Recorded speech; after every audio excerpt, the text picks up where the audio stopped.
सभी सखियों, सहेलियों और सखाओं को रेडियो सखी ममता सिंह का नमस्कार और नेहा आपको भी हमारा नमस्कार।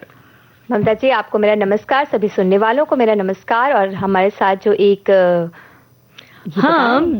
असल में नेहा क्या होता है कि जब लड़की पैदा होती है घर में, तो अभी भी कई जगहों पर ऐसा होता है कि लड़की एक मुसीबत के रूप में आती है और लड़कियां बहुत सारी लोगों के मुताबिक की समस्या भी लेकर आती हैं और जैसे जैसे किशोर वय में आती हैं तो उनकी बहुत सारी जो शारीरिक बदलाव आते हैं उस बारे में घर वाले उन्हें जानकारी नहीं देते हैं। कई बार जानकारी होती भी है तो लड़कियां संकोच में डूबी रहती हैं और संकोचवश बहुत कुछ कह नहीं पाती हैं।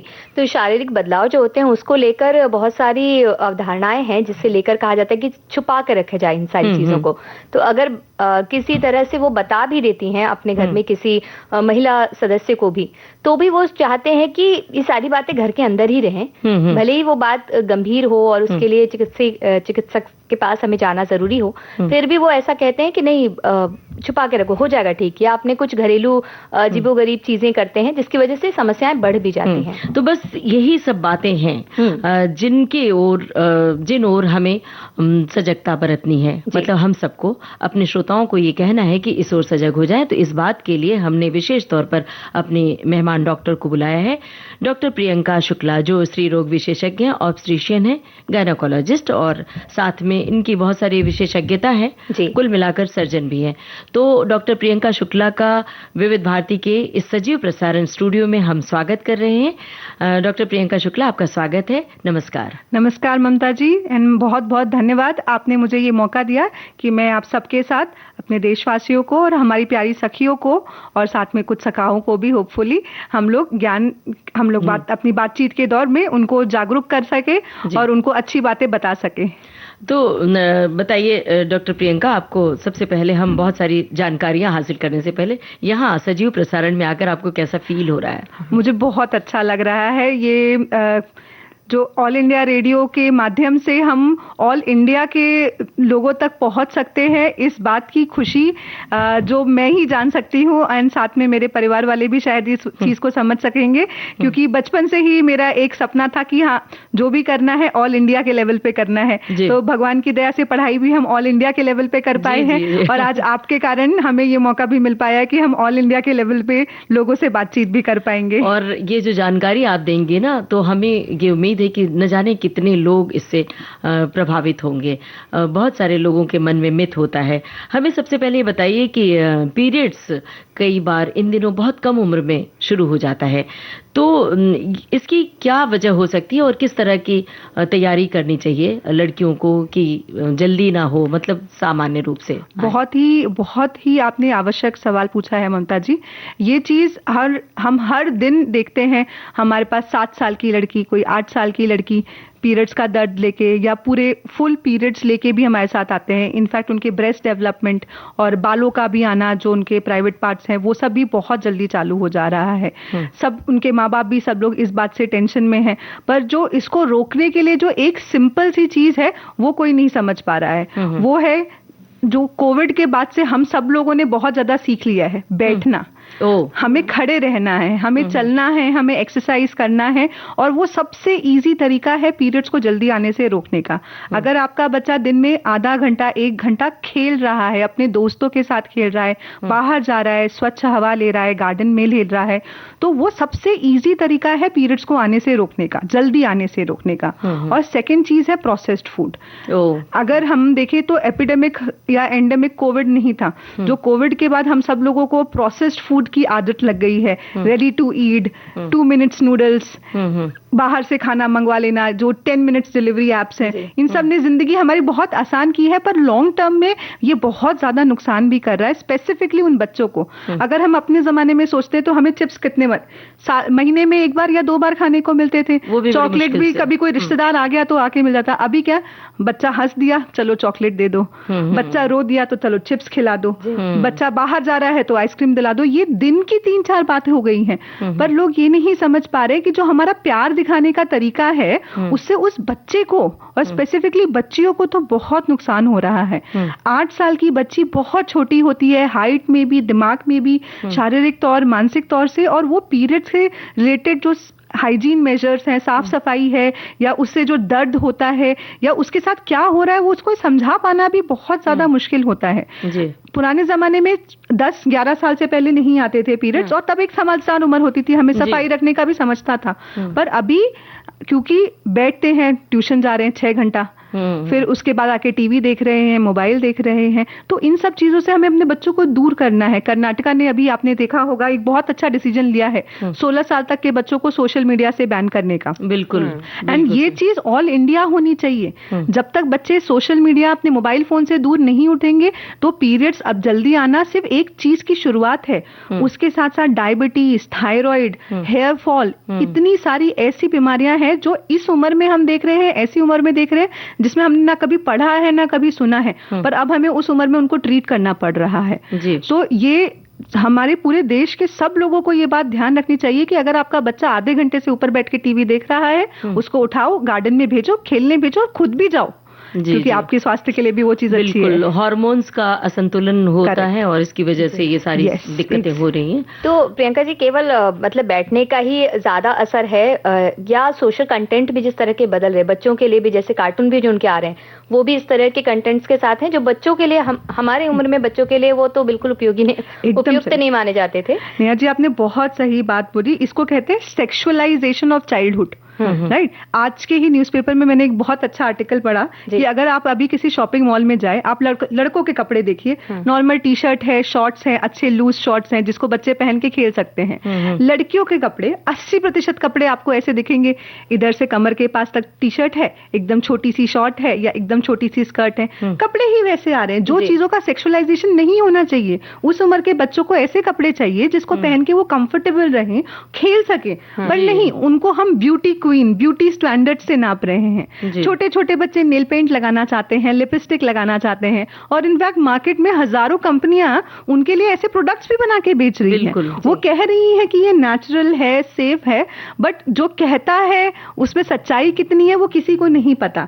एक 5 साल की बच्ची अगर लिपस्टिक लगाना शुरू कर रही है या कलर्ड लिप बाम लगाना शुरू कर रही है तो भले ही वो प्रोडक्ट सेफ है, पर जो उसकी बॉडी में वो सोच के कारण हार्मोनल चेंजेस आ रहे हैं वो ठीक नहीं है, और केमिकल्स भी साथ में जाते हैं 100%। तो ये चीजें हम लोग माँ बाप को ही समझना पड़ेगा, घर वालों को ही समझना पड़ेगा कि बच्चे हैं, जिद करेंगे, रोएंगे, पर उनको कैसे उस चीज से हटाना है, उस चीज से दूर करना है, उसकी जिम्मेदारी हमारी है। जी बिल्कुल। और एक जिम्मेदारी ये भी है कि हम इस कार्यक्रम में गीत सुनते चले, वो तो सबसे जरूरी है। नैनो वाले ने हाय मेरा दिल लूटा, नैनो वाले भोले भाले, हिकमत वाले ने हाय मेरा दिल लूटा, नैनो वाले ने ओ भोले भाले ने दिल मेरा लूटा, दिल मेरा लूटा, दिल मेरा हाय हाय हाय हाय, नैनो वाले ने हाय मेरा दिल लूटा।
डॉक्टर प्रियंका, हमें बताइए कि पीरियड्स के दौरान दर्द होता है, कुछ लड़कियों को बहुत ज्यादा बेतहाशा दर्द होता है, असहनीय दर्द, तो इसकी क्या वजह है और दर्द कितना हो कि ये माना जाए कि सामान्य है? कई बार असामान्य दर्द होता है, इसकी वजह भी बताइए और इसकी रोकथाम के बारे में बताइए।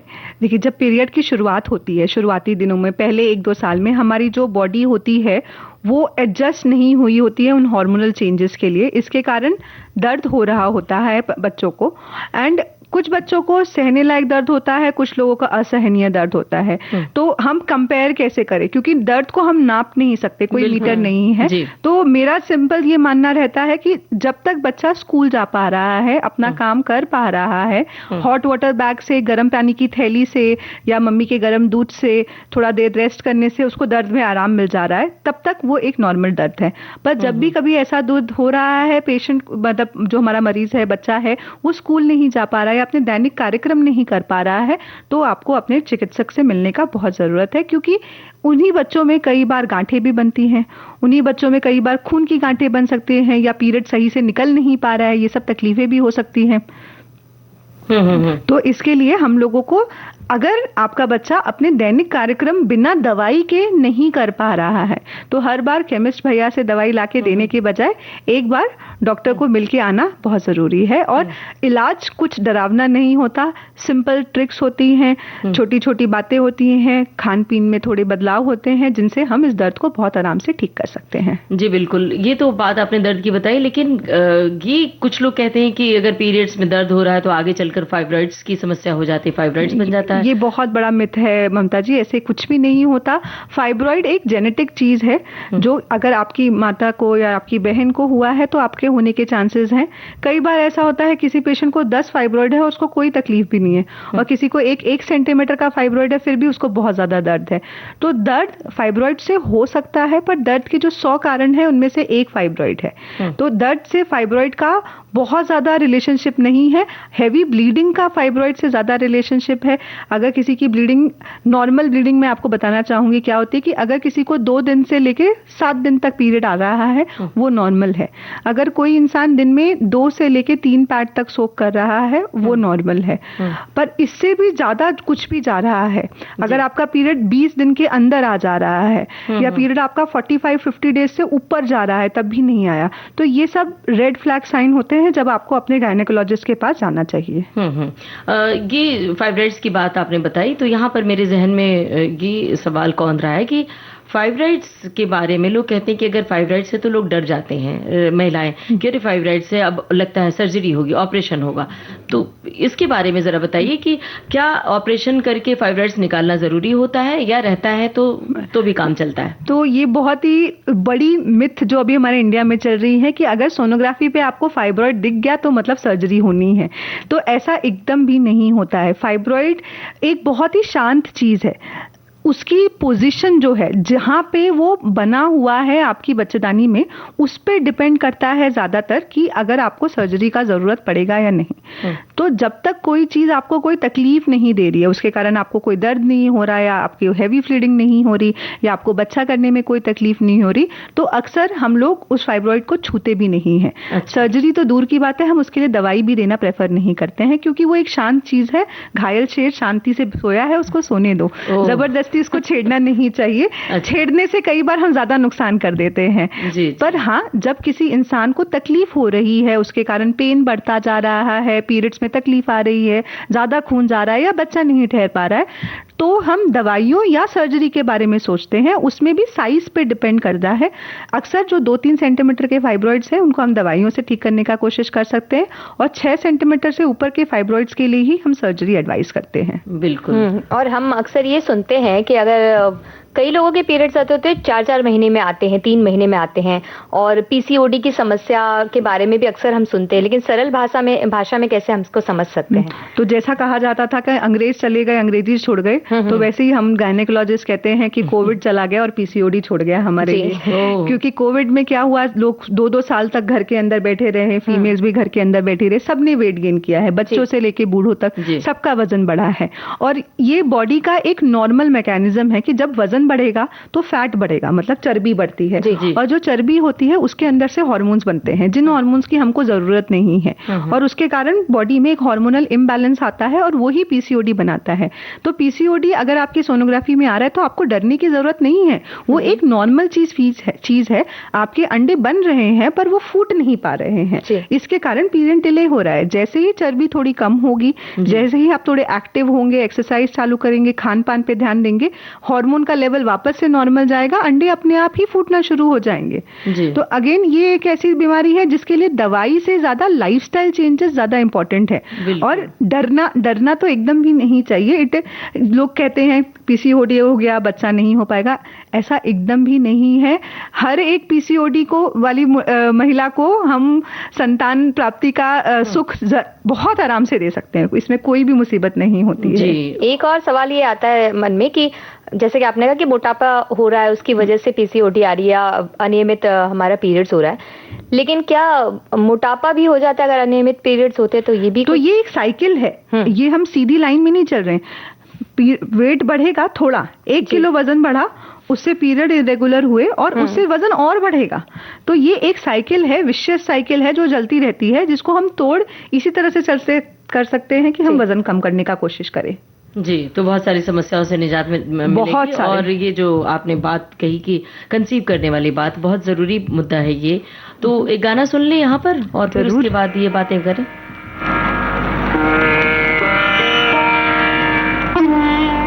डॉक्टर प्रियंका, ये आपकी पसंद का गाना हमने बजाया, आपने जिक्र किया था इसका और ये गाना प्ले किया हमने।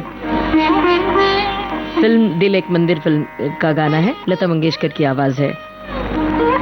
अपने श्रोताओं को बता दें कि डॉक्टर प्रियंका शुक्ला लता मंगेशकर की बहुत बड़ी फैन है और अरिजीत सिंह की आवाज इन्हें बहुत पसंद है। प्यार में सारा आलम खो बैठे हैं, खो बैठे। तुम कहते हो कि ऐसे प्यार को भूल जाओ, हम तेरे प्यार में सारा आलम खो बैठे हैं, खो बैठे। तुम कहते हो कि ऐसे प्यार को भूल जाओ, हम तेरे प्यार में सारा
भारती से ये है कार्यक्रम सखी सहेली और डॉक्टर प्रियंका शुक्ला विविध भारती के सजीव प्रसारण में उपस्थित हैं और बहुत सारी जानकारी दे रहे हैं। हम जानना चाहते हैं डॉक्टर प्रियंका, बताइए, पीरियड्स की बात चल रही थी, आजकल जो दौर है वो स्ट्रेस का दौर है, तो स्ट्रेस का पीरियड्स पर क्या असर पड़ता है, जो ये दर्द और तकलीफें हैं?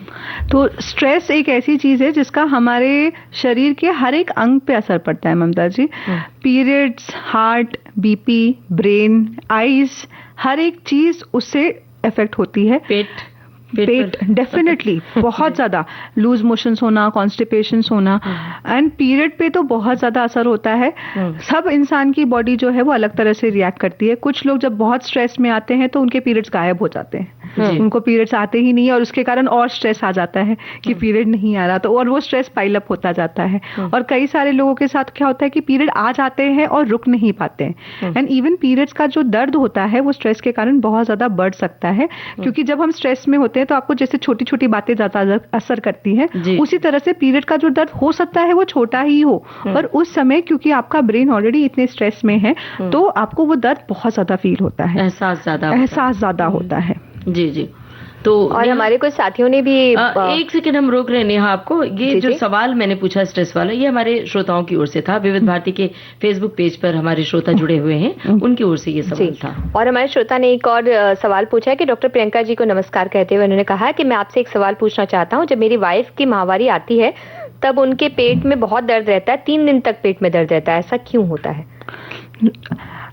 ऐसा क्यों होता है ये हम सवाल सुन के बता पाना थोड़ा डिफिकल्ट रहेगा, पर अगेन जैसा हमने पहले भी डिस्कस किया था कि जो पेट का दर्द है, अगर उनकी वाइफ है तो रिप्रोडक्टिव एज ग्रुप में होंगी, वो बच्चा पैदा करने वाले उम्र में रहेंगी, और उस समय अगर उनको बहुत, क्योंकि दर्द हम ज्यादा एसोसिएट करते हैं यंग गर्ल्स में जो एकदम जिनकी शुरुआत हुई है उसमें दर्द ज्यादा रहता है, पर एक 18 साल के बाद हमारी जिंदगी में एक पड़ाव आता है और उसके बाद पीरियड्स की जो समस्याएं हैं वो कम हो जानी चाहिए। पर अगर किसी की समस्या कम नहीं हो रही है और जैसा आपके श्रोता ने बोला है कि 3 दिन तक उनको लगातार बहुत ज्यादा दर्द रह रहा है, तो उनको अपने पास किसी विशेषज्ञ से एक बार अवश्य मिलना चाहिए। ये तो बहुत जरूरी है कि आप थोड़े ही दिन पर, यूं ही हमें तो लगता है कि उम्र के बाद आप डॉक्टर के शरण में आते जाते रहें तो ज्यादा बेहतर होता है। हम भी खुश रहते हैं इस चीज से क्योंकि वो मन का तनाव एक तो दूर हो जाता है, दूसरा कि अब लोग कहते हैं कि अरे जो घरेलू नुस्खे होते हैं, घरेलू दवाइयाँ, तो उससे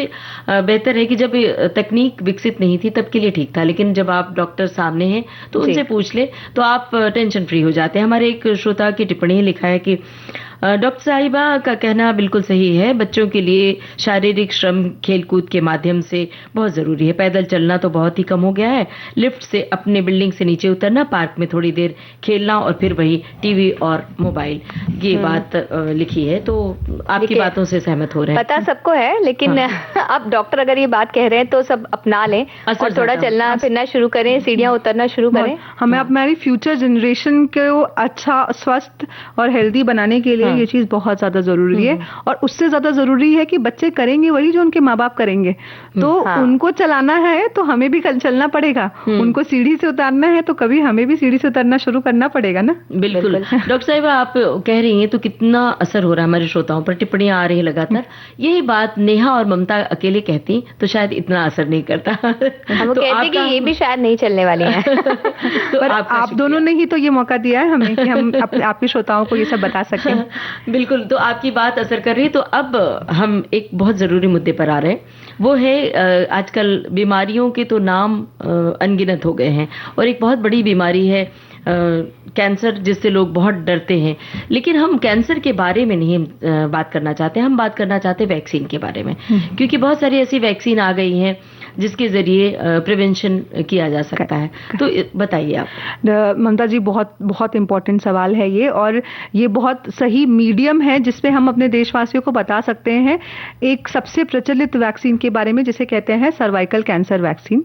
सो जब भी कोई चीज किसी बैक्टीरिया या वायरस से हो रही है तो हम उसको बचा सकते हैं। तो वैसे ही सर्वाइकल कैंसर एक ऐसी बीमारी है जो कि ह्यूमन पैपिलोमा वायरस नाम के एक जंतु होता है, वायरस होता है, उसके थ्रू होती होती है वो नॉर्मली जब भी सेक्सुअली एक्टिविटी चालू होती है उस समय फीमेल्स के अंदर जाके बैठ जाता है, और जब भी उनका इम्यूनिटी कम होता है या कुछ भी शरीर में बदलाव आता है तो वो एक्टिवेट हो सकता है। और वो कैंसर तो चलो एक डरावनी चीज है, उससे पहले भी वो बहुत सारी और बीमारियां कॉज कर सकता है, जैसे कि फूल गोभी जैसे छोटे छोटे दाने जिन्हें वॉट्स कहते हैं, या अल्सर्स, सफेद पानी, बहुत ज्यादा सफेद पानी आना, और सबसे डरावनी चीज जो है वो कैंसर तो है ही। और ये एक ऐसी चीज है जिससे हम अपने देश की सब लड़कियों को और साथ में लड़कों को भी बचा सकते हैं, क्योंकि हमारे पास बहुत ही अच्छी वैक्सीन है। जो हमारे खुद के देश में बनी हुई वैक्सीन है वो अवेलेबल है, उनकी अलग अलग डोजेज होती है, अलग अलग प्राइजेस होते हैं, हर एक इंसान के लिए कुछ ना कुछ अवेलेबल है। जब भी कोई एक्टिव नहीं हुआ है तो हम सिर्फ 2 डोज देके भी उसको ऑलमोस्ट 30 से 40 साल के लिए प्रोटेक्शन प्रोवाइड कर सकते हैं। कोई बहुत एक्टिव है उसको भी 3 डोज देके बहुत समय, लंबे समय के लिए प्रोटेक्शन प्रोवाइड किया जा सकता है। और जो एकदम छोटे बच्चे हैं, जैसे 9 से 14 साल वाले बच्चे हैं, उनके लिए तो अभी एक नैनोवेलेंट वैक्सीन आई है, 9 वायरसेस के अगेंस्ट वैक्सीन आई है, जो कि हम लड़कों को भी दे रहे हैं, क्योंकि अगर लड़कियों को खतरा है तो लड़कों को भी बराबर का ही खतरा आने ही वाला है जी। नहीं तो हमें, अगर आपके बच्चों को वैक्सीन नहीं मिली है, या तो फिर आप, सिर्फ छोटे बच्चों की बात नहीं है, बड़े बच्चों की भी, या जो महिलाएं हैं जिनको अभी डिलीवरी हुई है, जो अभी अगला बच्चा नहीं प्लान करने वाली हैं, उनको जल्दी से जल्दी अपने गायनेकोलॉजिस्ट के पास या अपने फिजिशियन के पास जाके जो उनके लिए सही वैक्सीन है उसका चुनाव करके वो वैक्सीन लेनी चाहिए जी। एंड हमारी गवर्नमेंट जो है वो भी इसके लिए बहुत मेहनत कर रही है।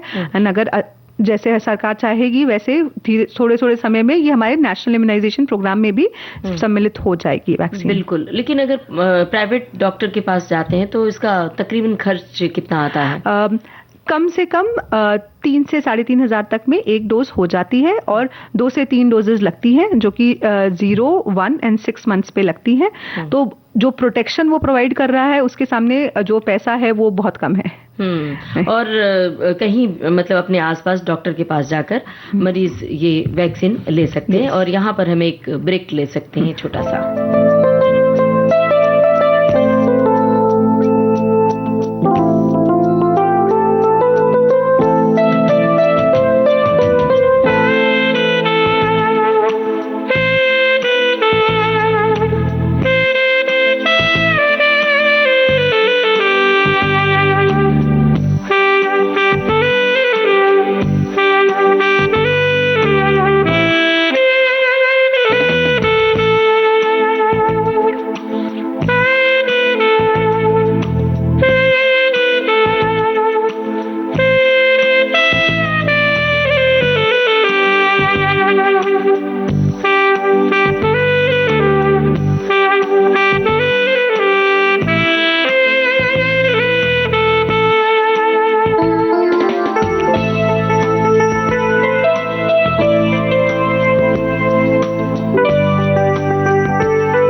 विविध भारती से ये है कार्यक्रम सखी सहेली, और विविध भारती के सजीव प्रसारण में हमारे साथ डॉक्टर प्रियंका शुक्ला उपस्थित है।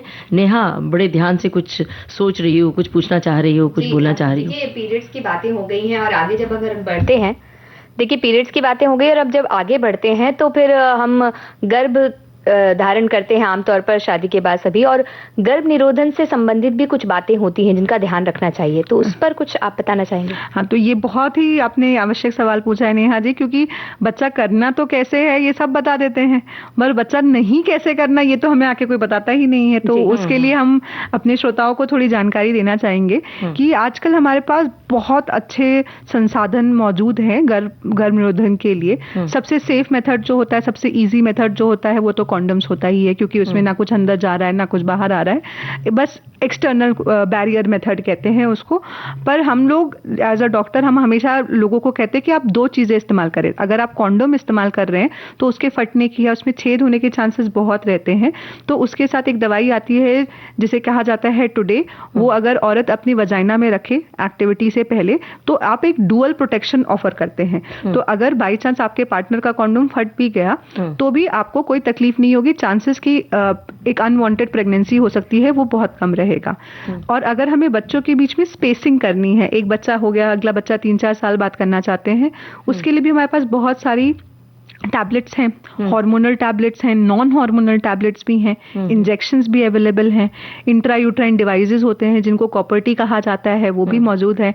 और आजकल एक हमारे पास जो स्टार ऑफ द शो है, एक नया डिवाइस आया है जिसको कहा जाता है इम्प्लानॉन। वो एक सिंगल रॉड होती है, छोटी सी पतली सी रॉड होती है जिसको हमारे आर्म्स में या हाथ में हम लोग इम्प्लांट कर देते हैं और वो 3 साल तक के लिए कॉन्ट्रसेप्शन प्रोवाइड करती है। तो पुराने जमाने में बहुत मिथ होता था कि भाई वजन बढ़ जाएगा कि आपको कुछ हो जाएगा, लिवर किडनी खराब हो जाएगा, पर अब हमारे पास सब की सब कॉन्ट्रसेप्शन जो है वो जनरेशन 4 हो चुके हैं, तो उनमें ना के बराबर साइड इफेक्ट्स हैं और जो अच्छा फायदे वाले इफेक्ट्स हैं वो बहुत ज्यादा हैं। तो अनवांटेड प्रेगनेंसी करके उसको अबॉर्शन करना या उसके अनवांटेड प्रेगनेंसी को कैरी फॉरवर्ड करके अपनी मेंटल हेल्थ के साथ नुकसान करने से बेटर है कि आप एक सही कॉन्ट्रसेप्टिव चुनें अपने लिए, अपने डॉक्टर के साथ बैठ के, या आपके अगर इवन फिजिशियंस को भी आजकल इन सब चीज़ों के बारे में अच्छे से जानकारी रहती है, और उसका इस्तेमाल करें ताकि हमें कुछ गलत कदम ना उठाना पड़े। डॉक्टर, आपने ये कहा था कि ये जब महिला के अंदर वायरस आ जाता है सेक्स के माध्यम से, तो इस सुरक्षा के बारे में जानकारी दीजिए, क्या है सेफ सेक्स?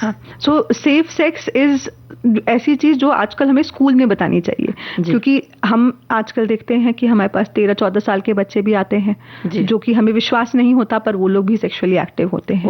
उन लोगों को सिर्फ पता है कि क्या करना है, पर सेफ्टी कैसे है वो उनको नहीं पता है। तो ये चीज का इंट्रोडक्शन स्कूल में होना चाहिए। एंड सेफ सेक्स में 2 चीजें आती हैं, पहला है इन्फेक्शंस के अगेंस्ट प्रोटेक्शन लेने का, और दूसरा हाइजीनिक मेथड्स, क्योंकि हाइजीन नहीं रहेगा तो अलग सेक्सुअली ट्रांसमिटेड डिजीजेस भी होते हैं बहुत सारे जो आ सकते हैं। तो फर्स्ट थिंग जो हमेशा याद रखनी है, क्योंकि बच्चों के जो यंग कपल्स हैं, यंग कपल्स हुआ अभी जिनकी शादी नहीं हुई है या अभी जिनको समय है पहला बच्चा करने में भी, सबसे सेफ मेथड उनके लिए कॉन्डम्स होता है, जो कि बहुत इजीली अवेलेबल रहते हैं, बहुत सुरक्षित रहते हैं और उसका इस्तेमाल करना चाहिए। और साथ में हाइजीन मेथड्स का, कि आप लोग जब भी एक्टिव हो रहे हैं तो उसके बाद आप अपने प्राइवेट पार्ट्स को अच्छे से क्लियर करिए। मेल्स के लिए भी बहुत इंपॉर्टेंट है कि करने से पहले वो सब कुछ अपने आप को सफाई करके आए, और साथ में कोई तेल या वैसलीन या बॉडी लोशन इन सब चीजों का मत इस्तेमाल करें।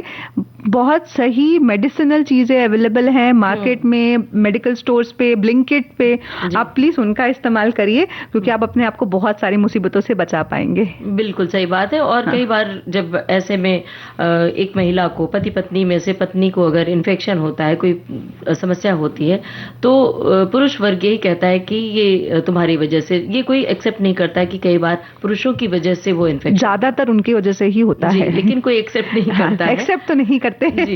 तो अब हम यहाँ पर पहले गाना सुन लेते हैं और फिर कुछ बातें और करते हैं आपसे।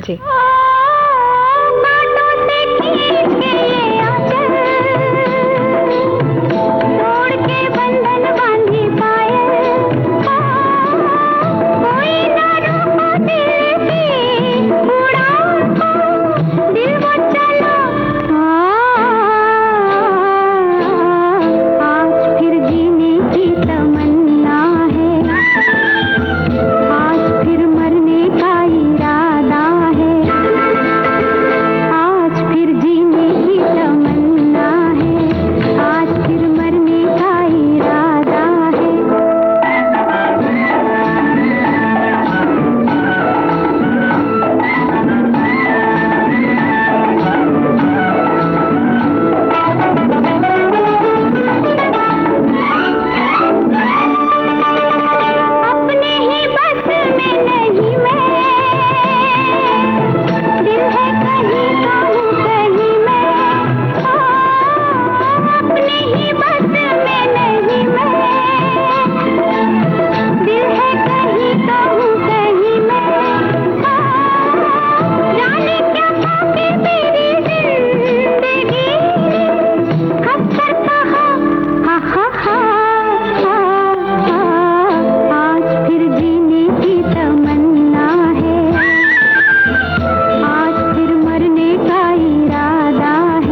हमारे कई साथियों ने सवाल भेजे हैं। डॉक्टर, हमारे एक साथी पूछ रहे हैं कि उनकी पोती 11 वर्ष की है, 7वीं में है, मोबाइल चलाने, टीवी देखने के कारण इस उम्र में पीरियड शुरू हो जाने के बाद, जैसे कि आपने कही है, तो उसे भी पिछले माह से पीरियड शुरू हुआ है। तो आज का कार्यक्रम उसकी मम्मी भी सुन रही है। क्या खान पान भी इसका कारण हो सकता है? डॉक्टर से उन्होंने सलाह भी ली है। पोती उस समय बहुत निष्क्रियता महसूस करती है, घर के सदस्य क्या करें, मार्गदर्शन करें, ऐसा वो कह रहे हैं। उनकी दादी जी को तो पहले मैं धन्यवाद बोलना चाहूंगी कि वो इतनी अवेयर हैं कि उन्होंने ये जानने का कोशिश किया है। एंड इस समय में हमें कुछ अलग करने का जरूरत नहीं है। हमें बच्चे को हेल्दी खाना देना है, उसको आयरन रिच डाइट देनी है, जैसे कि गाजर, बीट रूट, पालक, गुड़, चना और प्रोसेस्ड फूड से दूर रखना है।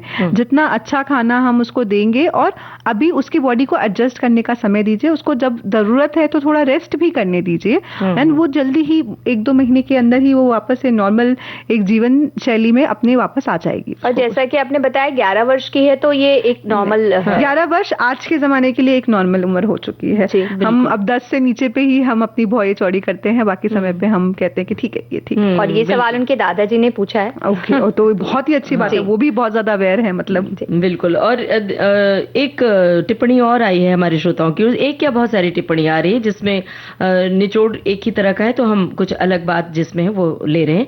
एक श्रोता ने लिखा है कि मेरी वाइफ की उम्र 43 साल है, पीरियड कभी 20 दिन पर आता है, कभी रेगुलर, कभी 1.5 महीना हो जाता है, तो ऐसा क्यों होता है?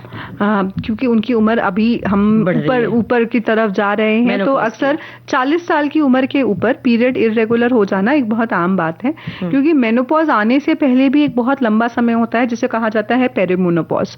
किसी इंसान के लिए वो 1 साल का भी हो सकता है, पर किसी के लिए वो 5 साल का भी हो सकता है।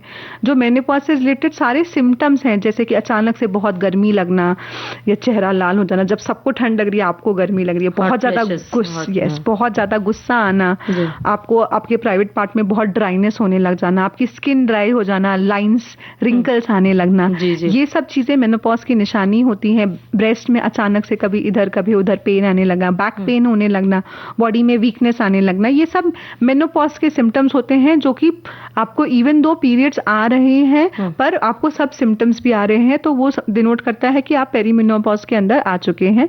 जिस तरह का इनका पीरियड आ रहा है, ये बोल रहे हैं 20 दिन पे और कभी 40 दिन पे, इसमें कई सारी शारीरिक बीमारियां भी हो सकती हैं, जैसे कभी कभार कोई पॉलिप, या जैसे हमने पहले डिस्कस किया था फाइब्रॉइड या एंडोमेट्रियल थिकनेस ज्यादा होना। तो बहुत इंपॉर्टेंट रहेगा कि एक अपनी खून की जांचें और साथ में सोनोग्राफी कराएं और अपने डॉक्टर को मिले, क्योंकि इसी उम्र में सबसे ज्यादा थायराइड, शुगर और ब्लड प्रेशर आने का शिकायत भी होता है। डॉक्टर, यहाँ पर ये जानना भी जरूरी है कि मेनोपॉज जब आता है, तो मेनोपॉज आने के समय अमूमन सबको कुछ न कुछ तकलीफ होती है, तो इन तकलीफों से बचाव के लिए क्या करना चाहिए? अगेन, जो हम अपने बच्चों को करने के लिए कह रहे हैं, एक्सरसाइज एक्सरसाइज एक्सरसाइज और हेल्दी डाइट। कुछ विटामिन्स डेफिनेटली बहुत जरूरी है, जैसे कि vitamin D3, B12 and calcium. ये हम जनरली, मैं ऐसा अपने सारे मरीजों को कहती हूँ कि 35 साल के बाद कैल्शियम आपके लिए एक दवाई नहीं है, वो आपका दोस्त है, उसको आपको हमेशा अपने साथ रखना है। हमें सप्लीमेंट, क्योंकि हमारी जो इन जनरल इंडियन डाइट है, अनटिल अनलेस कोई डेली नॉनवेज खा रहा है या बहुत ज्यादा डाइट कॉन्शियस इंसान है, तो इन जनरल जो डाइट है वो बहुत डेफिशिएंट डाइट है इन सेंस ऑफ कैल्शियम।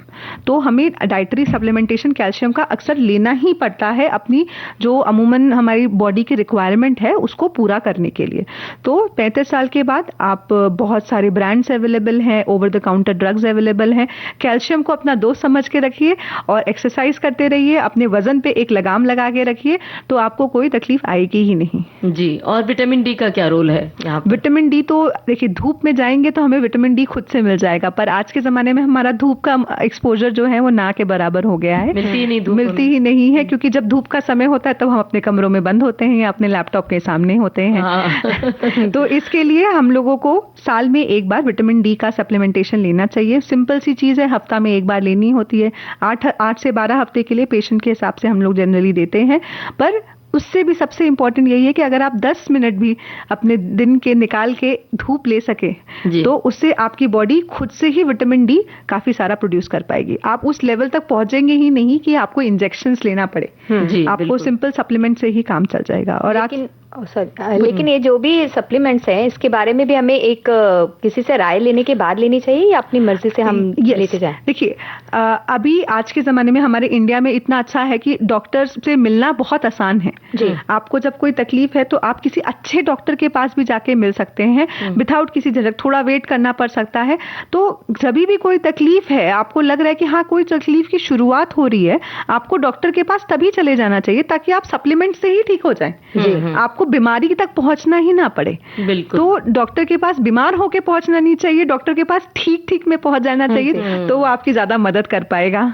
वरना जो घुटने की तकलीफ और जो ये सब समस्याएं आती हो जाने के बाद जब घुटना घिस गया तो फिर डॉक्टर तो सर्जरी बोलेगा ही ना। घिसने से पहले पहुंचे होते तो हो सकता है कसरत से ठीक हो गया होता है।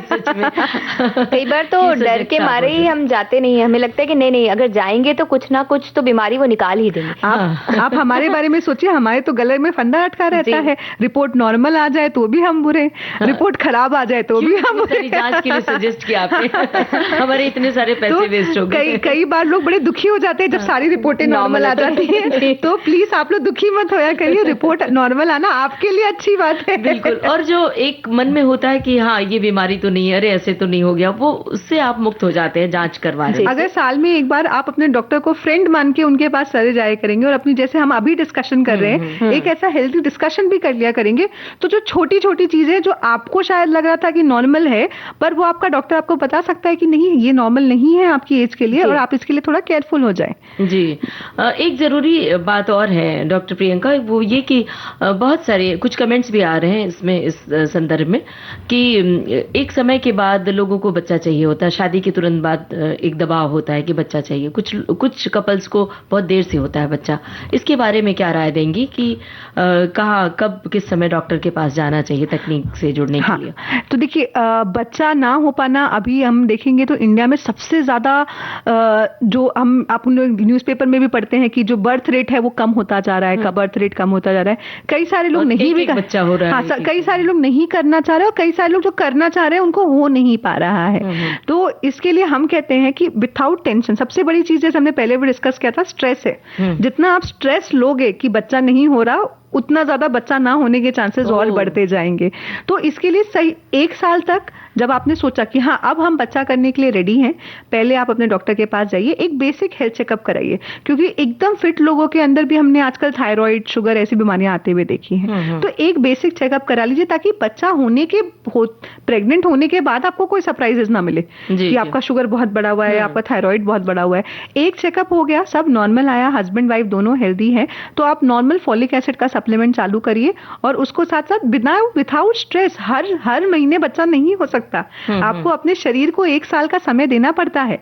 अगर आपके पास उम्र है, किसी की उम्र ज्यादा हो चुकी है, ऑलरेडी 35 साल हो सके, तो हम कहते हैं 6 महीने का समय दो अपने आप को, पर हम ये कहते हैं कि समय दो पहले अपने आप को ट्राई तो करो। और ट्राई करने के बाद अक्सर जब बिना स्ट्रेस के ट्राई करते हैं तो बच्चा ठहर ही जाता है, साल भर तक नहीं ठहरता, तो आपको डॉक्टर के पास अवश्य जाना चाहिए, इससे पहले ज्यादा लेट हो जाए।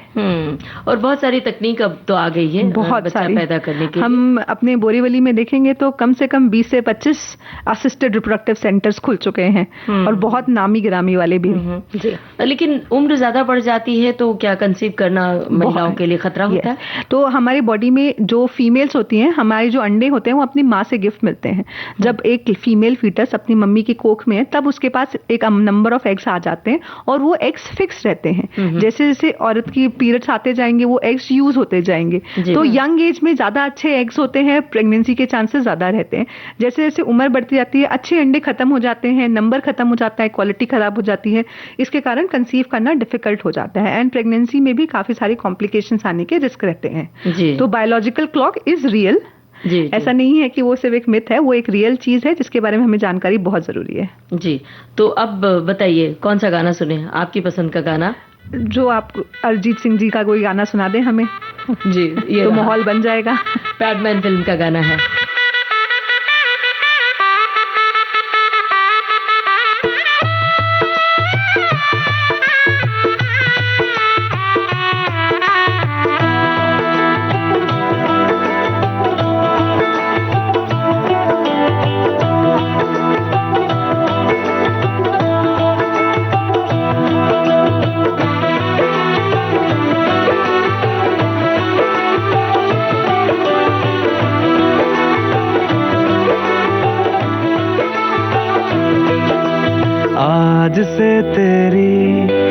सारी गलियां मेरी हो गई, आज से मेरा घर तेरा हो गया।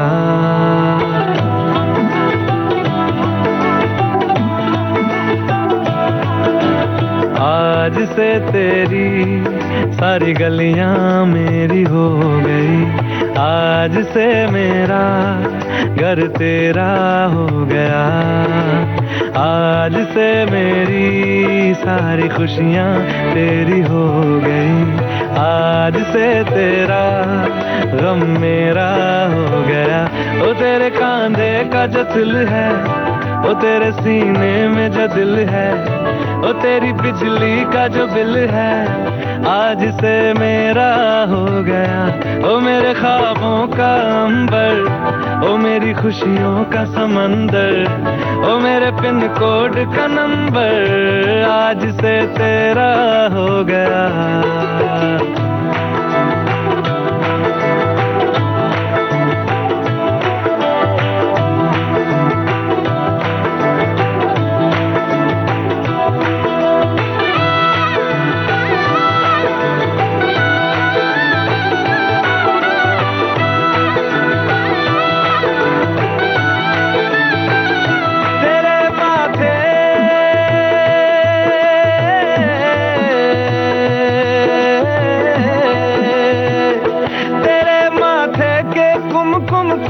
मैं तिलक लगा के घूमूंगा, तेरी बाली की चुन चुन को मैं दिल से लगा के झूमूंगा।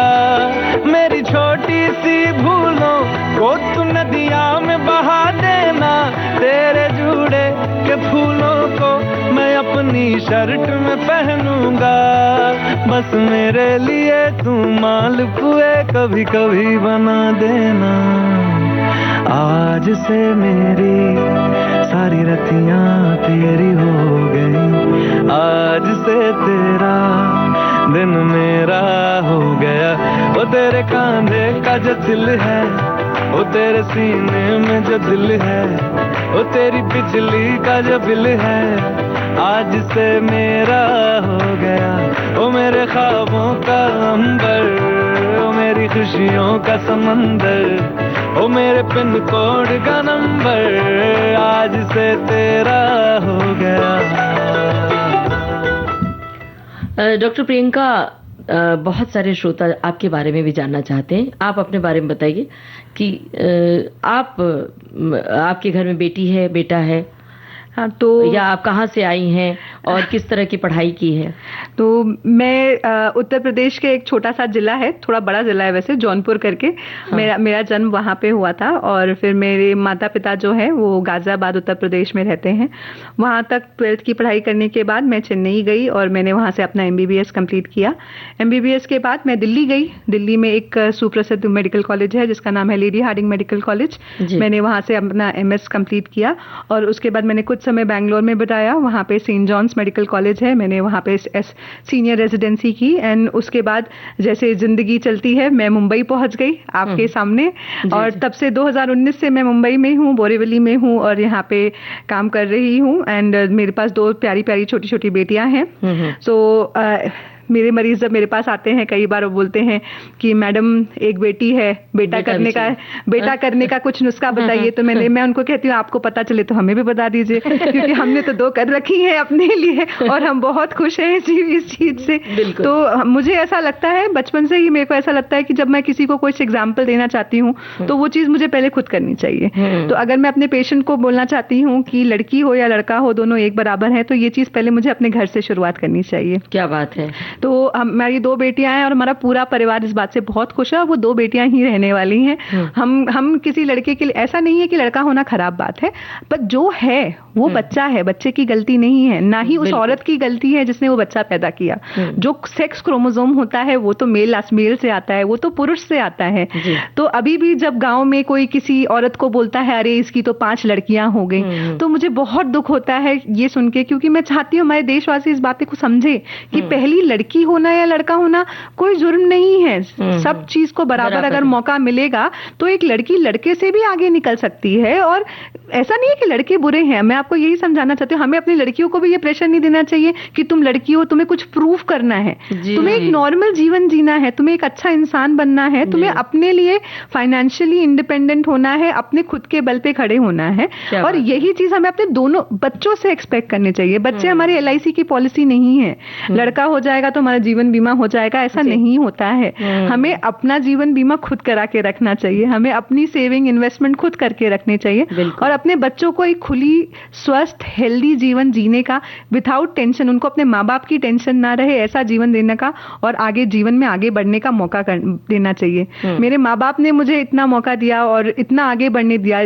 दिल्ली से गाजियाबाद से एक लड़की कन्याकुमारी में जाके पढ़ाई करती थी अकेली और उन्होंने आज तक कभी किसी चीज के लिए कोई रोक टोक नहीं की। कोई कहता है कि अरे लड़कियों को किचन का काम करना आना चाहिए, खाना बनाना आना चाहिए, तो मेरे माँ बाप कहते हैं कि मेरी बेटी तो इंसान की सिलाई कर देती है, तो उसको बर्तन नहीं घिसेगी या कपड़े सिलाई नहीं करेगी तो हमें कोई दुख नहीं है। तो जैसे मेरे माँ बाप ने किया वैसे ही हर एक लड़की और लड़के के सबके माँ बाप को अपने बच्चों को सब कुछ सिखाना चाहिए। मैं ये प्रमोट नहीं करी खाना बनाना नहीं है, सबको सब कुछ आना चाहिए। अपना जीवन बिताने के लिए दोनों सेक्स के बच्चों को सब कुछ सीखना चाहिए एंड जो बच्चा है उसमें हमें खुश रहना चाहिए। हमें ये प्रेशर नहीं लेना चाहिए कि भाई लड़का नहीं हुआ तो हमारा जीवन अधूरा है। मुझे देखिए मेरा जीवन बहुत खुशनुमा है आपका जीवन और जो यात्रा आपने बताई और आपके जीवन की, बहुत जाहिर सी बात है कि इतनी आसान भी नहीं रही होगी। जौनपुर जिले से आपको चेन्नई जाना, पढ़ाई करना, उस बीच बहुत मेहनत करनी पड़ी होगी, बहुत सारे स्ट्रगल आपके जीवन में। इन सब चीजों में मेहनत में सिर्फ मेरे माँ बाप थे, क्योंकि मेरे बाद जो मेरी छोटी बहन है वो मेरे से 8 साल छोटी है, उन लोगों ने एक प्रॉपर गैप रखा ताकि वो अपने हर एक बच्चे को पढ़ाई के लिए या हर वो चीज प्रोवाइड कर पाए जो उसको जरूरत है। उन्होंने सोसाइटी के प्रेशर में आके बच्चे नहीं पैदा किए, उन्होंने अपने फाइनेंशियल स्टेटस के हिसाब से और जो वो अच्छा समय दे सके अपने बच्चों को उस हिसाब से बच्चे पैदा करे। तो ये चीज समझ पाना बहुत जरूरी है। लोग लगातार 3 बच्चे पैदा कर देते हैं पर फिर उनको संभाल नहीं पाते, वो हम सबके लिए गलत कर रहे हैं, अपने लिए भी और बच्चों के लिए और भी। वो जो 3 बच्चे होते हैं कई बार लड़के की चाहत में होते हैं कि 2 लड़की हो गई, अरे 2 लड़की हो गई, लड़का तो है ही नहीं। मेरा एक भाई भी है, वो भी हम सबको बहुत प्यारा है, पर मुझे ये पता है हमारे माँ बाप ने उस सेंस में नहीं किया था, उनको 3 बच्चे चाहिए थे और इसलिए हम 3 भाई बहन हैं। पर अभी भी अब आई थिंक 2 बच्चों का ट्रेंड है और 1 बच्चों का भी ट्रेंड है, तो हमें खुश रहना चाहिए। जो भी बच्चा है उसके साथ अच्छे से खुश रहो और उसको मौके दो। और यहाँ एक सवाल लेते चलते हैं, हमारे एक साथी ने सवाल भेजा कि अगर किसी को डिलीवरी के साल या 2 साल तक पीरियड नहीं आए तो क्या करें? साल भर तक पीरियड ना आना एक्चुअली बहुत नॉर्मल है, क्योंकि अगर आप अपने बच्चे को पूरी तरीके से दूध पिला रहे हैं तो 1 साल तक पीरियड ना आना नॉर्मल है। कई बार वो चीज 1.5 साल तक भी हो रही है, पर अगर 2 साल हो रहा है तो आपको अपने डॉक्टर से जरूर मिलना चाहिए, क्योंकि वो किसी बड़ी हार्मोनल बीमारी का संकेत हो सकता है। बिल्कुल।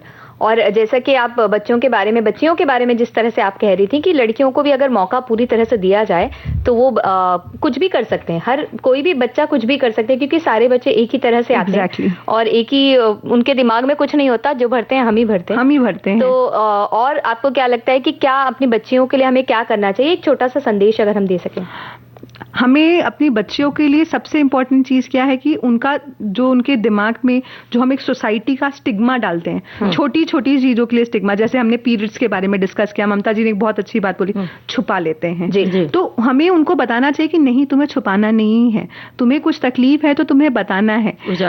मेरा तो एक ही मोटो है, लड़कियों को सिखाओ कि सेल्फिश बनो, क्योंकि जो दुनिया में सेल्फिश रहता है वो खुश रहता है। आपको अपनी प्रॉब्लम्स को दबा के दूसरों को खुश करने का जरूरत नहीं है, आपको अपनी तकलीफों को छुपाने का जरूरत नहीं है, आपको अपने बल पे खड़ा होना है। आपको कोई तकलीफ हो तो आपके माँ बाप हैं, आप अपने आप को इतना सक्षम रखो कि अगर आपकी बेटी कभी ऊ भी करती है तो आप उसके लिए खड़े हो सको। वो सबसे बड़ी चीज आप अपने बच्चों को दे सकते हो, एक स्टेबल हाउस होल्ड, एक सपोर्टिव हाउस होल्ड जो उनके हर कदम पे उनका साथ दे। जी, और ये अगर ऐसा हुआ ना तो मानसिक स्वास्थ्य रहेगा, और मानसिक रूप से स्वस्थ रहने वाले लोग शारीरिक रूप से स्वस्थ रह सकते हैं, क्योंकि हम लोग देखते हैं शादी के बाद बच्चे अपनी चीजें छुपा लेते हैं, ससुराल में कोई तकलीफ हो रही है, और उसके कारण मेंटल हेल्थ इतनी ज्यादा खराब होती जाती है, डिप्रेशन इतना, सुसाइड्स इतने बढ़ते जाते हैं, और बहुत दुख वाली बात होती है किसी बच्चे को आपने फूलों के जैसे पाल पोस के बड़ा किया और आप उसको उस हालत में देखो। तो उस स्टेज पे पहुंचने से पहले ही हमें उनसे बात करनी रही और एक ओपन रिलेशनशिप रखना चाहिए अपने बच्चों के साथ। डॉक्टर, चलते चलते बस कुछ 1 या 2 वाक्य में कुछ संदेश दीजिए हमारे श्रोताओं को। ये तो बहुत एक बात कह पाना तो बहुत ही मुश्किल है, क्योंकि मैं I am a woman of many words. So मैं ये बस कहना चाहूंगी कि लड़की, हमारे मोदी जी कहते हैं कि बेटी बचाओ बेटी पढ़ाओ, पर बेटियों को स्वस्थ बनाओ, उनका साथ दो, उनका विकास कराओ और उनको फाइनेंशियली इंडिपेंडेंट बनाओ। Financially independent is the most important thing. जी, अब बस अपने श्रोताओं को ये बता दें कि आज के सजीव प्रसारण स्टूडियो में हमने आमंत्रित किया गायनेकोलॉजिस्ट डॉक्टर प्रियंका शुक्ला को, और आप आए और इतनी सारी जानकारी दी। आपका बहुत बहुत शुक्रिया डॉक्टर। आपको शुक्रिया ममता जी, ये मौका देने के लिए। नमस्कार। तो अब बिल्कुल वक्त नहीं कि और कुछ बोले बतियाएं या कुछ गाना सुनवाएं, तो अपनी सखियों और सखाओं से लेते हैं इजाजत। आप सभी को ममता सिंह और नेहा शर्मा का नमस्कार।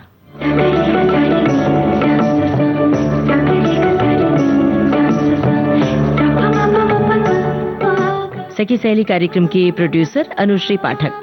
सखी सहेली।